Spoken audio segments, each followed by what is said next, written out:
আপনারা তো দালাল, বেনিতেলস তো দালাল। কে বলছে? না, আমরা চিনি। অন্য কোনো মিডিয়া কোশ্চেন করুক, অন্য কোনো মিডিয়া কোশ্চেন করুক।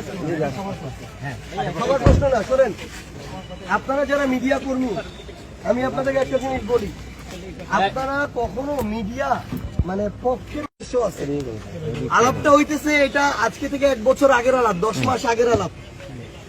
আমরা টিএসসি তে আমাদের ব্যক্তিগত উদ্যোগে যত টাকা ত্রাণের উঠানো হয়েছিল তার মধ্যে আমরা এটা একদম অডিট করে, ইন্টারন্যাশনাল একটা ফার্মের মাধ্যমে অডিট করে এটা রিপোর্ট জমা দেওয়া হয়েছে।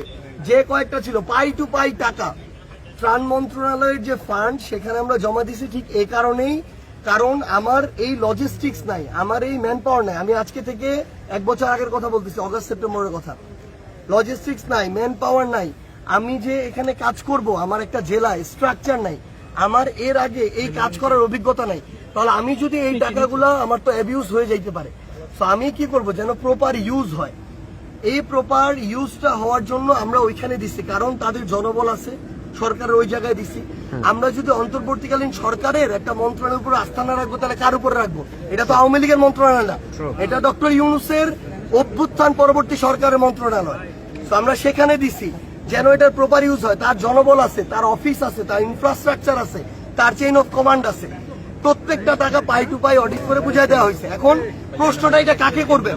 এই প্রশ্ন করবেন ত্রাণ ও দুর্যোগ মন্ত্রণালয়ের যে উপদেষ্টা তাকে, যে আপনাদেরকে যে অভ্যুত্থান পরবর্তী যে ছাত্ররা যারা নেতৃত্ব দিয়ে আন্দোলন করছে তারা যে আপনাকে অভ্যুত্থানের 9 কোটি টাকা বা সামথিং টাকা বুঝাই দিছে পাই টু পাই, এটা আপনি ফেনীর জন্য কয় টাকা খরচ করছেন, কয় টাকা করেন না, এটা হিসাব দেন।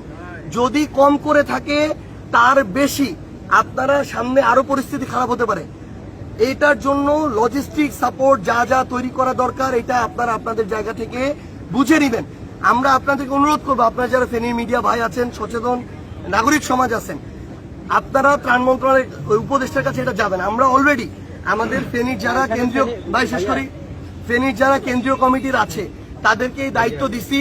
তারা আগামী 1 সপ্তাহের মধ্যে ত্রাণ ও দুর্যোগ মন্ত্রণালয়ের যিনি উপদেষ্টা তার সাথে কথা বলে খবর নিবেন যে এই টাকা খরচ করা হয়েছে কিনা, যদি না হয় কেন হয় নাই, যদি এর বেশি হয় তাহলে সেই খরচের ডিটেলসটা যেন ফেনীর মানুষের কাছে উপস্থাপন করা হয়। কোন প্রশ্ন কাকে কখন কোথায় করতে হবে এটা আপনাদের বুঝতে হবে। একটা জিনিস ভাই, আপনারা মেইনস্ট্রিম মিডিয়া কথা, এটা আমাদের কথা না, এটা হচ্ছে আমাদের জনগণের কথা। আপনার কোশ্চেনটা আমাদের জনগণের কথা। আপনার প্রশ্নগুলো ধরনের ঠিক ছিল, আপনাদের প্রশ্নগুলো ধরনটাই ঠিক ছিল, আপনার প্রশ্নগুলো ধরনটাই ঠিক ছিল না। এই যে ওনারা আছে না ইন্ডিপেন্ডেন্ট টেলিভিশন থেকে শুরু করে যারা মেইনস্ট্রিম ছিল তারা কিন্তু এইভাবে প্রশ্ন করেনি, আপনি অত্যন্ত বাজেভাবে প্রশ্নটা করেছেন। প্রশ্নটা ধরন আছে। অন্তত পক্ষে সাংবাদিক ম্যানারটা ঠিক রাখবেন।